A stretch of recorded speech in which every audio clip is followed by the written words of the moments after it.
Hello friends, कैसे हैं आप लोग। उम्मीद है अच्छे होंगे दोस्तों।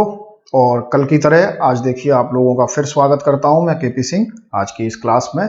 और जैसा कि यहाँ आप देख रहे हैं, थोड़ा मेरे बारे में आप सामने देख ही रहे होंगे क्या क्या चीज़ें हैं।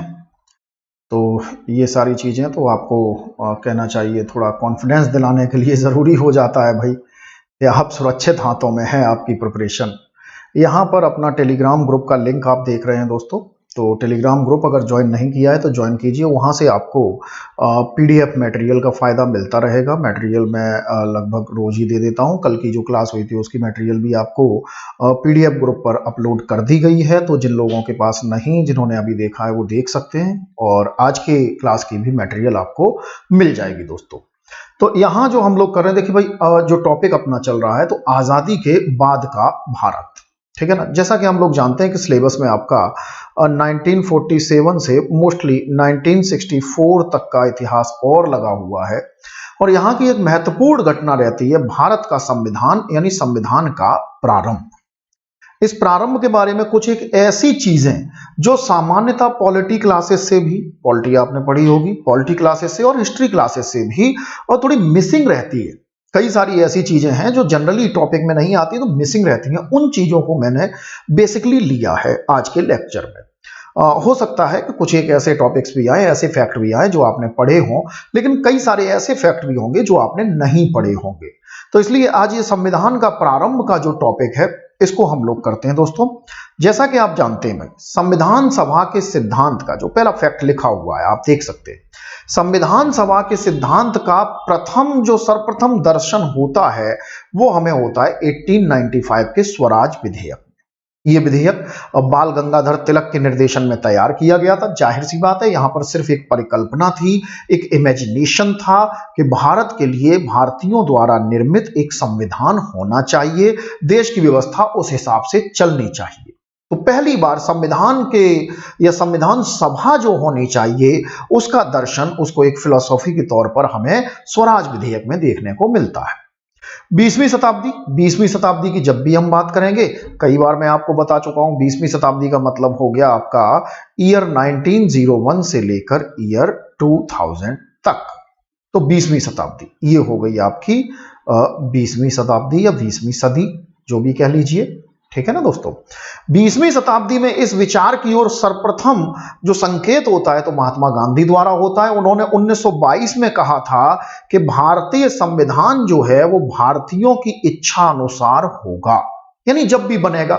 आज हम अंग्रेजों के कब्जे में हैं, अंग्रेजों के अधिकार में हैं, तो आज अंग्रेज नहीं बना रहे हैं, हालांकि भारतीय नेता डिमांड कर रहे हैं, लेकिन उन्होंने स्पष्ट किया कि जब भी बनेगा तो भारतीयों की इच्छा अनुसार होगा। अगर ऐसा नहीं होगा तो भारतीय इसे स्वीकार नहीं करेंगे। तो ये बात रहती है। तो पहली बार ये आपका विचार के रूप में 1922 में महात्मा गांधी ने ये बयान दिया कि भारतीय संविधान भारतीयों की इच्छा अनुसार ही आपका होगा। इसी तरीके से 1924 में मोतीलाल नेहरू जी ने ब्रिटिश सरकार के सम्मुख संविधान सभा के निर्माण की मांग प्रस्तुत की, लेकिन इस पर सरकार ने कोई ध्यान दिया नहीं, देना भी नहीं था। अंग्रेजों ने कहा इन चीजों पे ध्यान देना था। मोतीलाल नेहरू ने यह डिमांड रखी थी भाई एक संविधान सभा बनाई जाए और जिसमें भारतीयों का अहम भूमिका होनी चाहिए, लेकिन इस पर कोई ध्यान दिया नहीं। तो ये सवाल बन सकता है भाई किसने संविधान सभा के निर्माण की ऑफिशियल मांग की थी पहली बार, तो मोतीलाल नेहरू जी ने की थी 1924 में। और ये वो दौर है जब देखिए स्वराज पार्टी का दौर चल रहा है, जहां चितरंजन दास, मदन मोहन मालवीय, मोतीलाल नेहरू ये लोग स्वराज पार्टी में हैं और स्वराज पार्टी के द्वारा ये विधानसभाओं में मेंबर के तौर पर चुने गए हैं। तो वहां पर ये बात ऑफिशियली कही जाती है। तो पहली बार संविधान सभा के निर्माण की डिमांड मोतीलाल नेहरू ने रखी, जिसे सुना नहीं गया। इसके बाद औपचारिक रूप से संविधान सभा के विचार का प्रतिपादन एमएन राय ने किया था। कम्युनिस्ट नेता थे एमएन राय, भारतीय कम्युनिस्ट पार्टी जो कम्युनिस्ट पार्टी ऑफ इंडिया है उसकी स्थापना से जुड़े हुए नेता थे। इन्होंने पहली बार संविधान सभा के विचार का प्रतिपादन किया कि भाई संविधान सभा होगी तो कैसी होगी। उस पर भी कोई सुनवाई नहीं हुई। खैर 1936 में लखनऊ में कांग्रेस का अधिवेशन होता है और 36 में कांग्रेस के अधिवेशन के अध्यक्ष हैं आपके जवाहरलाल नेहरू, ठीक है ना। 1936 में नेहरू जी अध्यक्ष हैं। इस अधिवेशन में संविधान सभा का अर्थ, महत्व, इन सब की व्याख्या की गई। यानी ऑफिशियली कांग्रेस द्वारा कांग्रेस ने यह स्वीकार किया कि भाई संविधान सभा क्यों होनी चाहिए, उसका मतलब क्या है, कैसे भारतीयों को उससे प्रतिनिधित्व मिलेगा, ये सारी बातें आपकी 1936 में ऑफिशियली कांग्रेस के मंच से कही गई। इसी तरीके से 1939 में जो त्रिपुरी अधिवेशन होता है, जिस समय अध्यक्ष हैं कांग्रेस के नेताजी सुभाष चंद्र बोस, ठीक है ना। तो नेताजी सुभाष चंद्र बोस अध्यक्ष हैं त्रिपुरी अधिवेशन में 1939 में। त्रिपुरी आपका मध्य प्रदेश में जबलपुर के नजदीक है। इस आशय का एक प्रस्ताव भी पारित किया गया था कांग्रेस ने। मतलब देखिए, कांग्रेस पार्टी की जो आपकी मीटिंग होती थी उसमें जो प्रस्ताव पारित होते थे, इसका मतलब वो कांग्रेस ऑफिशियली डिमांड कर रही है सरकार से। तो ऑफिशियली सरकार से डिमांड की गई कि भाई हमारे देश के लिए एक संविधान सभा बनाई जाए, जिस संविधान सभा में भारतीयों का अहम रोल हो, प्रमुख भूमिका भारतीयों की हो। तो ये ऑफिशियली 1939 में आपकी प्रस्ताव भी पारित किया जाता है। अध्यक्ष नेताजी सुभाष चंद्र बोस, त्रिपुरी, जबलपुर के नजदीक मध्य प्रदेश, ठीक है। इसके बाद देखिए 1940 में लॉर्ड लिनलिथगो अगस्त प्रस्ताव पेश करते हैं। इस अगस्त प्रस्ताव में अंग्रेजों की तरफ से यह बात पहली बार स्वीकार की गई। अब तक अंग्रेजों ने ऐसा कुछ ऑफिशियली नहीं कहा था, लेकिन अगस्त प्रस्ताव में यह पहली बार अंग्रेजों की ओर से यह स्वीकार किया गया कि भारत के लिए नए संविधान का निर्माण कार्य जो होगा वो पूरी तरह से तो नहीं, लेकिन प्रमुखता भारतीयों द्वारा ही होना चाहिए। अंग्रेजों ने माना कि भारत के लिए यह अगस्त प्रस्ताव में लॉर्ड लिनलिथगो ने दिए। लॉर्ड लिनलिथगो गवर्नर जनरल है। इन्होंने यह स्वीकार किया कि भाई भारतीयों के लिए जो नए संविधान का निर्माण कार्य होगा यह पूरी तरह से भारतीयों द्वारा नहीं होगा, लेकिन इसमें मुख्य भूमिका भारतीयों की होगी। यानी कि संविधान निर्माण में भारतीयों को भूमिका देने के लिए, भारतीयों को महत्व देने के लिए अगस्त प्रस्ताव में प्रावधान किया गया। तो 1940 में आकर साहब ऑफिशियली अंग्रेजों ने माना है कि संविधान सभा भारतीयों द्वारा बननी चाहिए, ठीक है ना।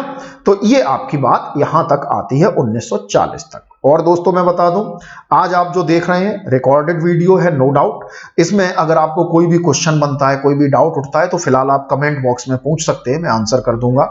अगर कोई क्वेश्चन नहीं भी बनता है तो कोई बात नहीं, है ना। और एक चीज मैं बता दूं कि हम लोगों की ऐप अंडर प्रिपरेशन है, 3-4 दिन के अंदर वो रेडी हो जाएगी और उसके बाद हम लोग लाइव क्लास का सीधे मजा ले सकेंगे। तो उसमें आप लोग डायरेक्टली अपने सवाल और डिस्कशन के तौर पर पूछ सकते हैं, हम लोग आराम से डिस्कस कर सकते हैं। तो 3-4 दिन की बात है, ज्यादा से ज्यादा मेरे ख्याल से मंडे तक तो हर हाल में हो ही जाएगा अपनी एप्लीकेशन। तो उसमें हम लोग लाइव क्लास इंटरेस्ट से पढ़ सकते हैं। सारी चीजों उस पर सॉल्यूशन आप लोगों को दिए जाएंगे, हर चीज के पूरी प्रिपरेशन कराई जाएगी। और ऐप में जो भी टीम होगी, ऐसा नहीं है कि किसी को भी उठा के रख लिया गया है। सारे लोग जो होंगे उसमें, या तो उसमें एक्सपीरियंस टीचर रखे गए हैं जो मुखर्जी नगर वगैरह में बहुत समय से तैयारी करा रहे हैं, जिनका एक नाम है, या जो भी लोग रखे गए हैं उनकी मिनिमम योग्यता है कि उन्होंने कम से कम यूपीएससी का इंटरव्यू दिया हो। ऐसे टीचर से आपको पढ़ने को मिलेगा। और ये एप्लीकेशन फिलहाल आप समझ लीजिएगा विजडम एकेडमी के नाम से होगी, ठीक है ना। ये आप ध्यान रखिएगा दोस्तों, विजडम एकेडमी के नाम से ये एप्लीकेशन आपको मिलेगी। और प्ले स्टोर पे मिल तो अभी भी जाएगी, लेकिन अभी वो एक्टिवेट नहीं है, उसमें कुछ और सुधार कार्य चल रहे हैं, तो प्रोसेसिंग होती रहेगी, ठीक है दोस्तों। तो जल्दी ही हम लोग अपनी एप्लीकेशन पे आएंगे, जिसमें आपको पूरे लाइव क्लासेस, मटेरियल्स, सारा स्टडी सॉल्यूशन आपका यूपीएससी के लिए आपको प्राप्त होगा और रिलायबल टीम द्वारा होगा। यकीन करिए, ऐसा नहीं होता है कि कोई भी, अब YouTube वगैरह क्या है यार, कि देखो कोई भी वीडियो डाल सकता है, हम भी डाल सकते हैं, आप भी डाल सकते हैं। अब उसमें क्या सही है, क्या गलत है, कंपटीशन के लिए क्या चीज जरूरी है, क्या चीज गैर जरूरी है, किस तरीके से किया जाए, ये सारी चीजें थोड़ा सा अब दिक्कत हो जाती है। अच्छा, बच्चे की गलती नहीं है।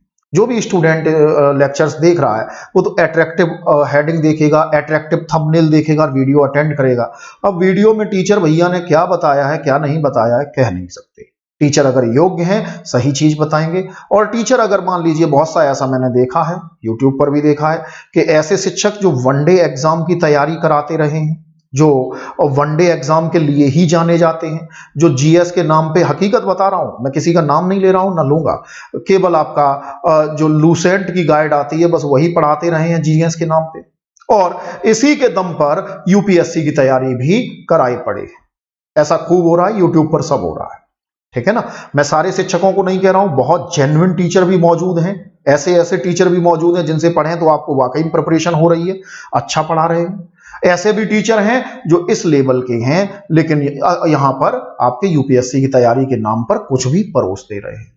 अब दिक्कत क्या आती है बच्चों के सामने, आपके सामने दिक्कत यह आती है कि जो चीजें वनडे लेवल की होती हैं दोस्तों, वनडे एग्जाम लेवल की, जैसे एसएससी बैंकिंग वगैरह एग्जाम की, ये वनडे लेवल की चीजें थोड़ी आसान होती हैं, थोड़ी सहज होती हैं, ठीक है ना।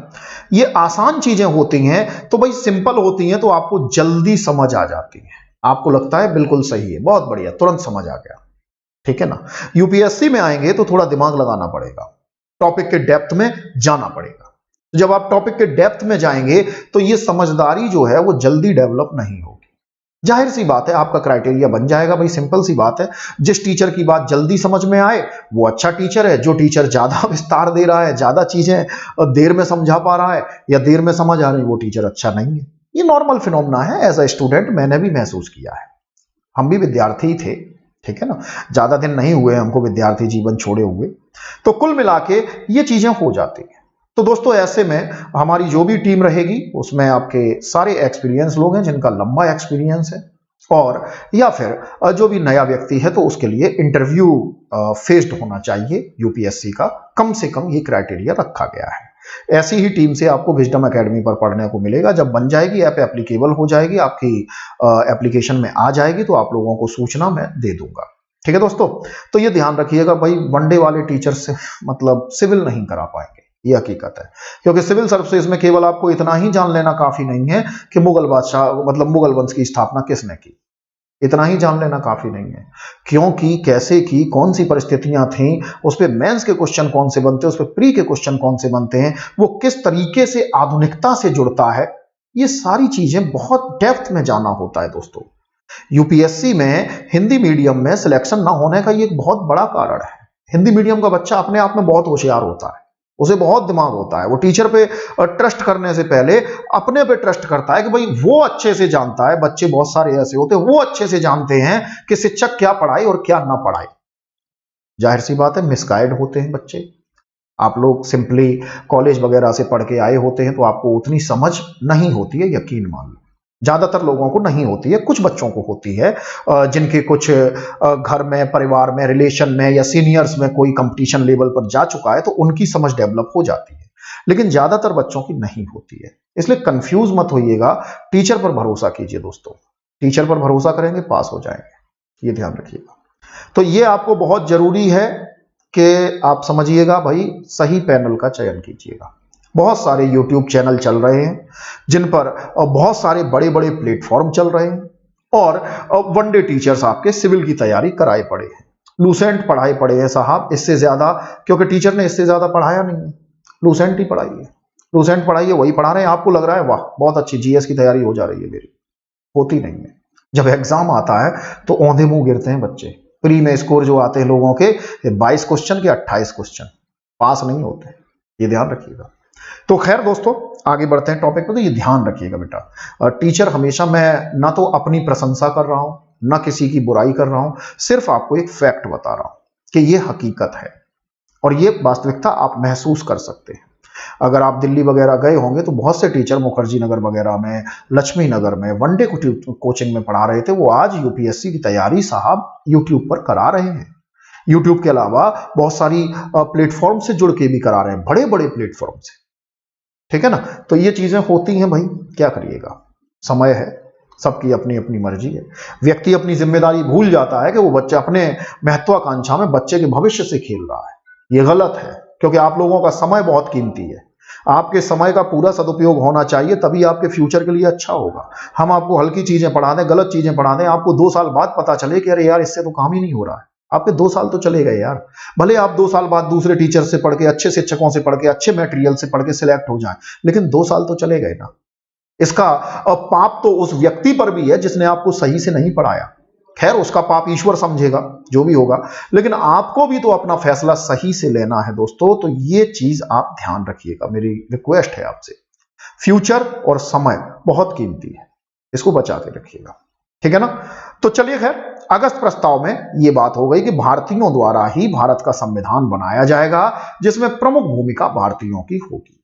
पहली बार संविधान सभा बनेगी कैसे, इसकी बात 1942 में क्रिप्स प्रस्ताव में पहली बार कही गई कि संविधान सभा की स्थापना हम कैसे करेंगे, यानी कैसे मेंबर्स बनाए जाएंगे। ऐसे थोड़े ही कोई सड़क पे जा रहा है घूमते हुए, उसको पकड़ लिया कि आओ यार तुमको चलो संविधान सभा का मेंबर बनाते हैं, ये नहीं। कैसे बनेगी, किन किन क्षेत्रों से प्रतिनिधि आएंगे संविधान सभा में, ये एक फॉर्मेट पूरा नहीं हुआ, लेकिन एक तरीकों की बात हुई कि हमें अलग अलग क्षेत्रों से चुनाव द्वारा अलग अलग जातियों, अलग अलग वर्गों से प्रतिनिधित्व चुनते हुए संविधान सभा का निर्माण करना चाहिए। कितने प्रतिनिधि होंगे, कितने मेंबर किस वर्ग से होंगे, किस क्षेत्र से कितने मेंबर होंगे, ये सब बातें नहीं हुई, लेकिन ये बात हुई कि भाई बनाएंगे कैसे। ठीक है ना। जो अगली बातें रहती हैं तो वो रहती हैं 1946 के कैबिनेट मिशन में। कैबिनेट मिशन योजना में पहली बार भारतीय संविधान सभा का गठन किया गया। जो भारतीय संविधान सभा बनी थी, इसके प्रावधान कैबिनेट मिशन में ही तय किए गए थे। कितने मेंबर्स होंगे, कहां कहां से चुने जाएंगे, किन वर्गों से मेंबर्स आएंगे, ये सारी चीजें कैबिनेट मिशन के तहत तय की गई थी। बाय द वे आप जान लीजिए, कैबिनेट मिशन के दो ही उद्देश्य थे। कैबिनेट मिशन जो निर्माण हुआ, पहला उद्देश्य यही जो सामने देख रहे हैं, संविधान सभा का निर्माण, और दूसरा उद्देश्य उत्तरदायी सत्ता को हस्तांतरण शक्तियों का। भाई हम पावर जो अंग्रेज हस्तांतरित करेंगे, किसे करेंगे, कैसे करेंगे। ऐसे थोड़ा ही है कि देश से सारे अंग्रेज एकदम से चले गए, देश को छोड़ गए, है ना। देश को छोड़ गए, अब देश में किसकी बात मानी जाएगी। भाई तय करके जाएंगे कि नेहरू जी पीएम होंगे, पटेल जी गृह मंत्री होंगे, किसी को तो सत्ता देके जाएंगे जो व्यवस्था संभाले। तो वो सारे तरीके, यानी कि उत्तरदायी शासन की स्थापना, सत्ता हस्तांतरण और भारतीय संविधान सभा का निर्माण, ये दो प्रमुख उद्देश्य आपके कैबिनेट मिशन योजना के रहते हैं, जो 1946 में ये कैबिनेट मिशन आपका भारत आया था। हम लोग अच्छी तरह जानते हैं, पैथिक लॉरेंस, स्टीफर्ड क्रिप्स, ये लोग अलेक्जेंडर आपके उसके मेंबर थे 3। ठीक है ना। तो ये कैबिनेट मिशन योजना के तहत भारतीय संविधान सभा का गठन हुआ। इसके सदस्यों का जो चुनाव किया गया कि भाई चुन के मंगाए जाएं सदस्य, वयस्क मताधिकार के आधार पर होगा और लगभग 10 लाख की जनसंख्या पर एक सदस्य संविधान सभा में आएगा, लगभग। ठीक है ना। तो लगभग 10 लाख की जनसंख्या पर एक सदस्य चुना जाएगा। इसके अलावा आपका चुनाव होगा, इस आधार पर संविधान सभा बनेगी। कैबिनेट मिशन योजना के तहत जो संविधान सभा के सदस्य थे 389 माने गए कि भाई 389 मेंबर संविधान सभा में आएंगे, ये बात कही गई थी कैबिनेट मिशन योजना में, जिसमें 292 सदस्य ब्रिटिश प्रांतों से होंगे, 93 सदस्य देसी रियासतों से होंगे और 4 सदस्य चीफ कमिश्नर के क्षेत्रों से चुने जाने थे। अंग्रेजी प्रशासन के अंतर्गत चीफ कमिश्नर प्रांत ऐसे प्रांत थे जो छोटे प्रांत थे, जिन्हें बाद में प्रांत बनाया गया था। और ये चीफ कमिश्नर जो है, ये प्रांत के नाम पर मतलब सीधा सीधा गवर्नर जनरल को रिपोर्ट करता था। लगभग मान लीजिए, पूरा तरह से नहीं लेकिन लगभग आज के केंद्र शासित प्रदेश की तरह। ठीक है ना। ये सीधे गवर्नर जनरल को रिपोर्ट करते थे। तो 4 सदस्य जो हैं वो चीफ कमिश्नर प्रांतों से आएंगे, 93 सदस्य देसी रियासतों से, 292 सदस्य ब्रिटिश प्रांतों से और 389 मेंबर्स की हमारी संविधान सभा भारत की बनाई जाएगी। ये बात कह दी गई दोस्तों कैबिनेट मिशन योजना में। Is that clear? सिंपल सी बात है। इस योजना के तहत भाई विशेष महत्व का प्रावधान किया गया प्रदेशों के वर्गीकरण के रूप में। ए, बी और सी में प्रांतों का वर्गीकरण किया गया। ठीक है ना। सिंपल सी बात है, अभी समझ आ जाएगा। हालांकि आजादी के बाद इसमें डी श्रेणी और बनाई गई थी अंडमान निकोबार द्वीप समूह के लिए, क्योंकि अंडमान निकोबार को अंग्रेज देने को तैयार नहीं थे, इसलिए वो डी श्रेणी बाद में बनाई गई थी, जिसमें एक ही प्रांत रखा गया था, अंडमान निकोबार द्वीप समूह। अंग्रेज चाहते थे ये तो भाई अच्छी जगह है, जमीन से दूर है, यहां पर हम अपना कब्जा रखेंगे। ठीक है ना। एंग्लो इंडियन को लेंगे, एंग्लो बर्मीज को लेंगे, एंग्लो श्रीलंकन लेंगे, एंग्लो थाईलैंडियन, एंग्लो इंडोनेशियंस, इन सब को लेके एक ब्रिटिश टेरिटरी के रूप में अंडमान निकोबार द्वीप समूह को अंग्रेज अपने पास रखना चाह रहे थे। लेकिन सरदार पटेल जी नहीं माने, उन्होंने साहब ये नहीं होगा। अब आप जा रहे हैं तो निकलना तो होगा आपको, क्योंकि यहां अंडमान निकोबार द्वीप समूह में आपने जो सेलुलर जेल बनाई हुई है, जिसमें आपने हम भारतीयों को काला पानी की सजा दी है बहुत से लोगों को, इसे तो हम नहीं छोड़ेंगे। पटेल जी जिद पर अड़ जाते हैं, नतीजा अंग्रेजों को अंडमान निकोबार द्वीप समूह भी छोड़ना पड़ता है, वरना वो पहले उसको छोड़ने के मूड में नहीं थे। ठीक है ना। तो इसीलिए ये कैबिनेट मिशन योजना में ए, बी और सी श्रेणी के राज्य दिखाई देते हैं। यहां पर डी श्रेणी के राज्य की बात नहीं है, क्योंकि डी श्रेणी में एक ही रखा गया था बाद में, अंडमान निकोबार द्वीप समूह। ठीक है ना। क्यों बाद में रखा गया था आपको पता चला, क्योंकि अंग्रेज उसे छोड़ना नहीं चाह रहे थे। ए, बी और सी में इन्होंने वर्गीकृत कर दिया कैबिनेट मिशन में। जुलाई अगस्त 1947 में संविधान सभा के लिए हुए चुनाव, इसमें भाई देसी रियासतों के प्रतिनिधियों ने भाग नहीं लिया। क्यों नहीं लिया? क्योंकि देसी रियासत के प्रतिनिधि अभी भी सोच रहे हैं कि हम स्वतंत्र राज्य रहेंगे।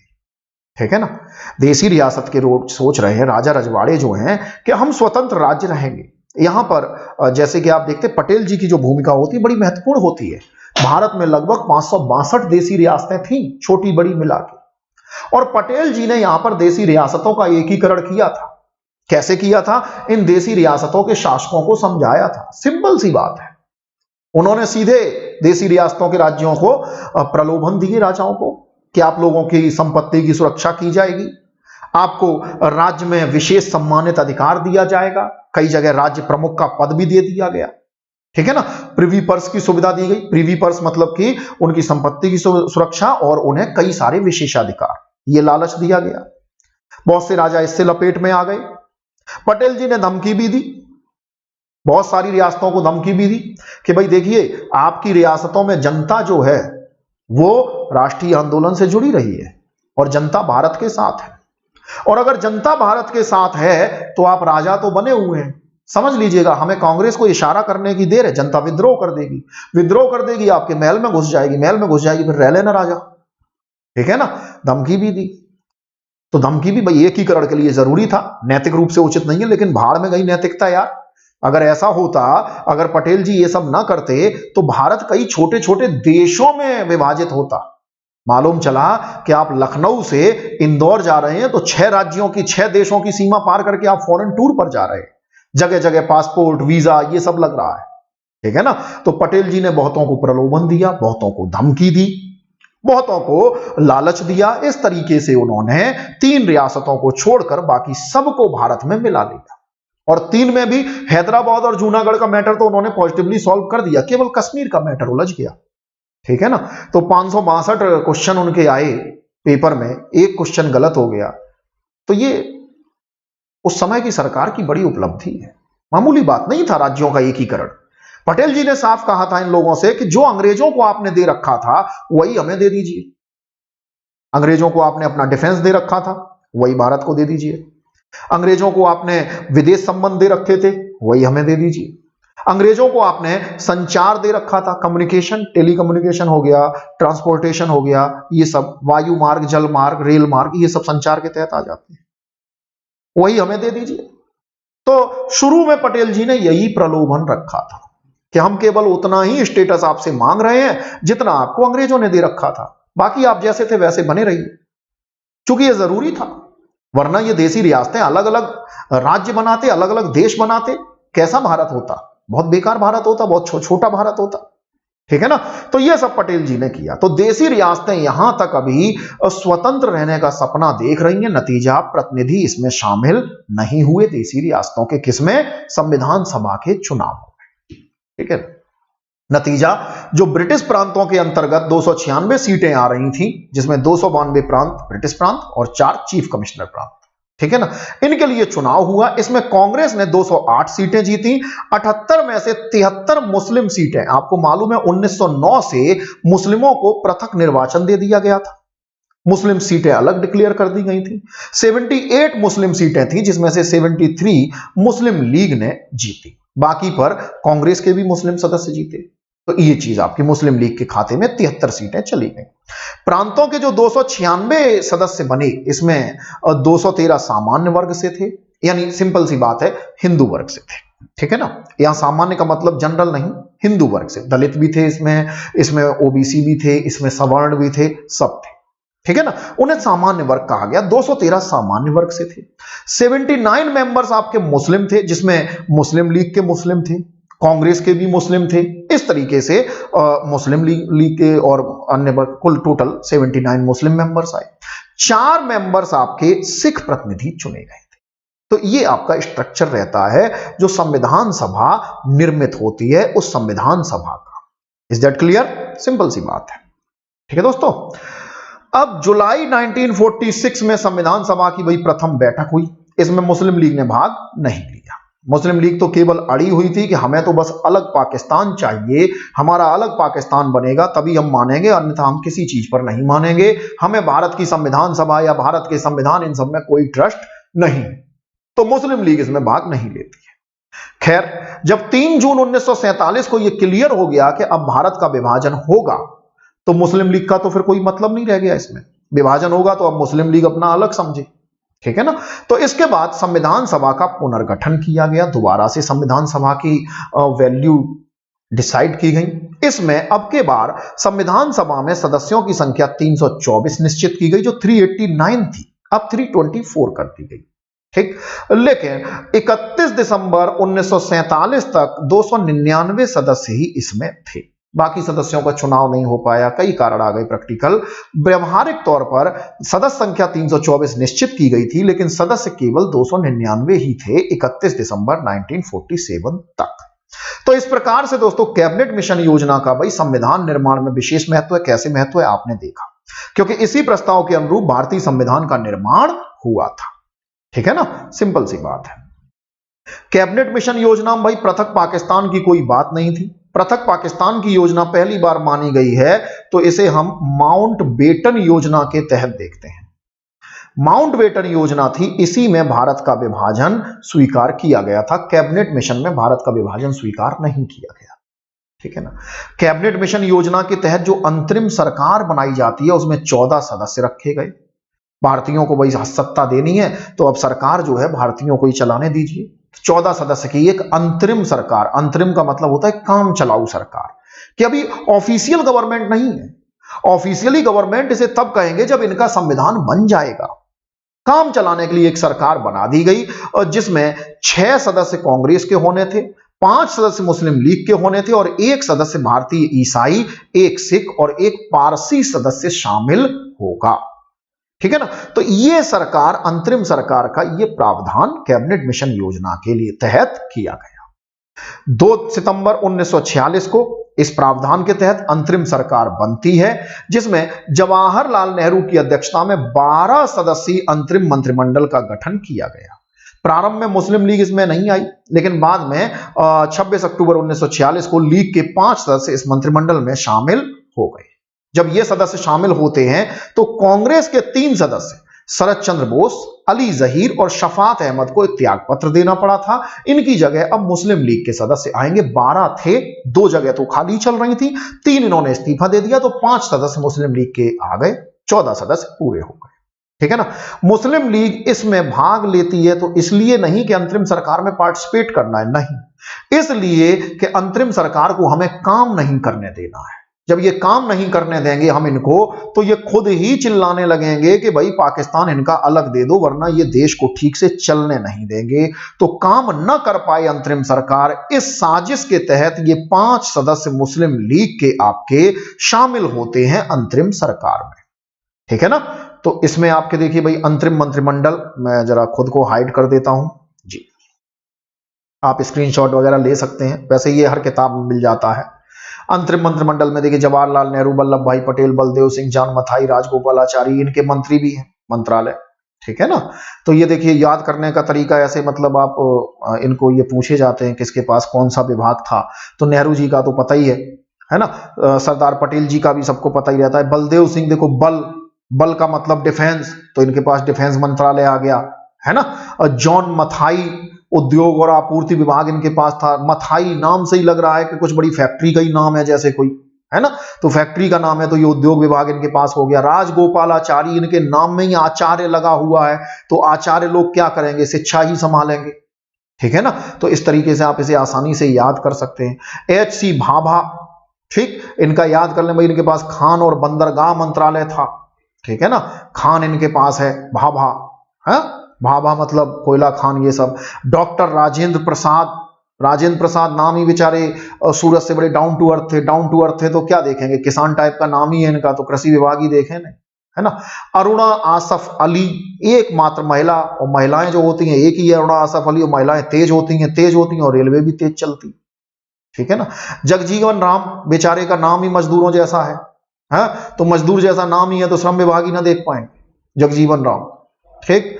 तो ये सब आपका। लियाकत अली खां, वित्त विभाग, लियाकत लाओ, है ना, पैसा लाओ, लियाकत से जुड़ा हुआ है ना ला, तो लियाकत अली खां ये वित्त विभाग, वित्त में वही धन की बात है ये है, ठीक है ना।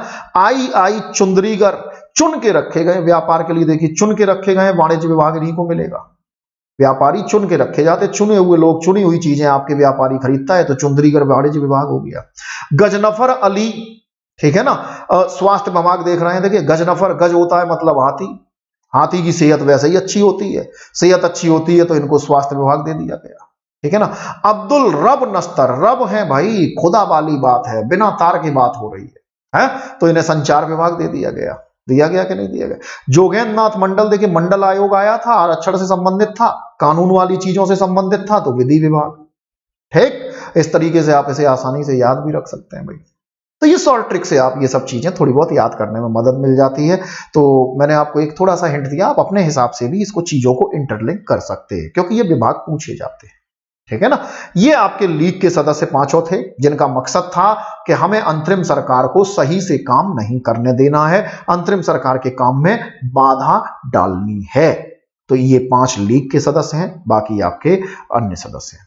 संविधान सभा का जो भाई पहला अधिवेशन होता है, आप लोग जानते हैं 9 दिसंबर 1946 को सुबह 11 बजे शुरू हुआ, और व्यवहारिक रूप से आजाद भारत का इतिहास इसी तारीख से शुरू माना जाता है, ठीक है ना। ये आप समझिएगा। 9 दिसंबर 1946 को संविधान सभा की प्रथम बैठक होती है, जिसमें सच्चिदानंद सिन्हा को अस्थायी अध्यक्ष बनाया गया, वेल नोन फैक्ट है, सब लोग जानते हैं। इस अधिवेशन में 207 सदस्यों ने भाग लिया था। लीग इस सदस्य में, यानी मुस्लिम लीग इस अधिवेशन में पहली बैठक में शामिल नहीं होती है। 2 दिन बाद ही 11 दिसंबर 1946 को डॉक्टर राजेंद्र प्रसाद को संविधान सभा का परमानेंट प्रेसिडेंट चुन लिया जाता है। 2 दिन तक आपका, तो प्रथम अध्यक्ष सच्चिदानंद सिन्हा अस्थायी थे, टेम्पोरेरी थे, और परमानेंट अध्यक्ष 11 दिसंबर को राजेंद्र प्रसाद चुने जाते हैं। ये चीज आपकी फैक्चुअल तौर पर सब लोग जानते हैं, नॉर्मल है। संविधान सभा ने भाई 2 प्रकार की समितियां बनाई, प्रक्रिया संबंधी और विषय संबंधी, यानी जो भी संविधान सभा कार्य करेगी उन कार्यों में, उन विधेयकों में प्रक्रिया क्या होगी, इसके लिए अलग समिति है, और किन किन विषयों पर संविधान सभा विचार करेगी उसके लिए अलग समिति है। तो 2 प्रकार की समितियां बनी। इसके बाद बहुत सारी उप समितियां भी बनी, जिन्हें पॉलिटी की क्लासेस में पढ़ा जाता है। पहली बार 11 दिसंबर को अध्यक्ष बन गए राजेंद्र प्रसाद, और 13 दिसंबर 1946 को जवाहरलाल नेहरू उद्देश्य प्रस्ताव संविधान सभा में पेश करते हैं, जिस पर 19 दिसंबर 1946 तक बहस चलती है। संविधान का उद्देश्य क्या होगा, क्यों हम संविधान बनाएंगे, ठीक है, किन किन चीजों को टारगेट लेके चलेगा, इस पर बहस होती है। बहस होती मतलब सभी सदस्य अपने विचार देते हैं कि भाई उद्देश्य प्रस्ताव में ये भी होना चाहिए, ये भी होना चाहिए, ये सारी बातें होती हैं। संविधान सभा का दूसरा अधिवेशन 20-22 जनवरी 1947 को होता है, और यह तय कर दिया गया कि अब भाई लीग के सदस्यों का और इंतजार न किया जाए, ये लोग आ नहीं रहे, ठीक है ना, और आपका कहना चाहिए उद्देश्य संबंधी प्रस्ताव को पास कर दिया गया।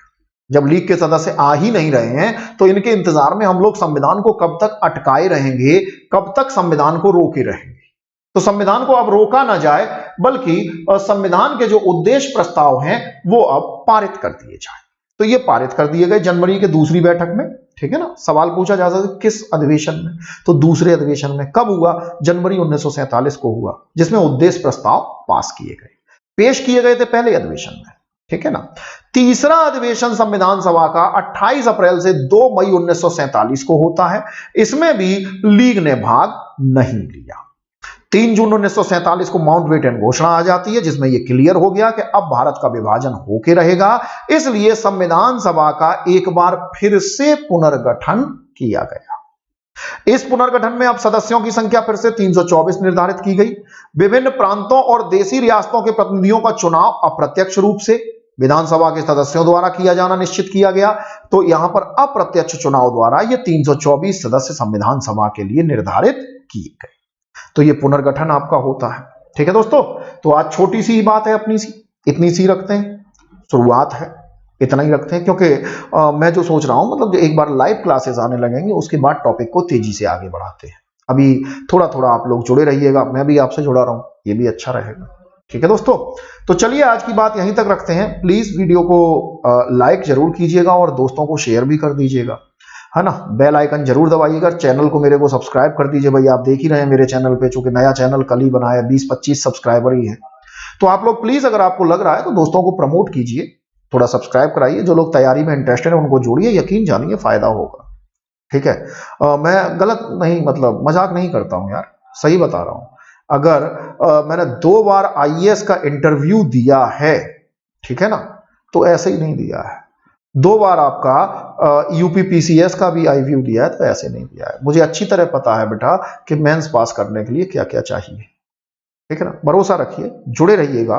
थोड़ा समय लगता है दोस्तों, एकदम हथेली पे आम नहीं उग जाता, हथेली पे सरसों मतलब नहीं उगती है। ठीक है ना, थोड़ा समय दीजिएगा तो हम लोग आगे बढ़ेंगे। ठीक है दोस्तों, तो आज के वीडियो में हम लोग यहीं तक रहेंगे। छोटा टॉपिक है, चूंकि इसे छोटा इसलिए और किया गया कि अगर इस टॉपिक को और आगे बढ़ा रहे थे तो टॉपिक को बीच में ब्रेक करना मुश्किल हो रहा था, फिर वो क्लास बहुत लंबी जा रही थी, 1.5-2 घंटे की जा रही थी, इसलिए मैंने इसे आज छोटा रखा है।